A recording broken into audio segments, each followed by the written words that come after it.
যে মানুষটা সারা রাত জেগে জেগে আপনার আইডি তল্লাশি করে, যে কিনা খুঁটিয়ে খুঁটিয়ে আপনার ফ্রেন্ড লিস্ট দেখে, আপনার ছবি দেখে লাভ রিয়াক্ট দিয়েছে, কে কি কমেন্ট করেছে দেখে, দু একটা কমেন্ট দেখে যার ভেতরটা জ্বলে যায়, অস্থির হয়ে নির্ঘুম রাত পার করে, সে মানসিক রোগে আক্রান্ত।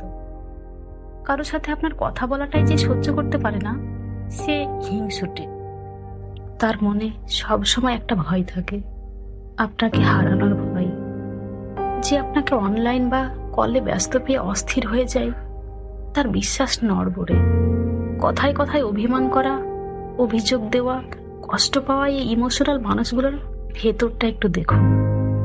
আপনার একটা ছবি দেখে দেখে যার চোখ ভিজে যায়, তার চোখ জোড়ায় ডুবে গিয়ে দেখুন। কিছু না পেলেও বিশুদ্ধ ভালোবাসা দেখতে পাবেন, যেখানে আপনি ছাড়া আর কেউ নেই।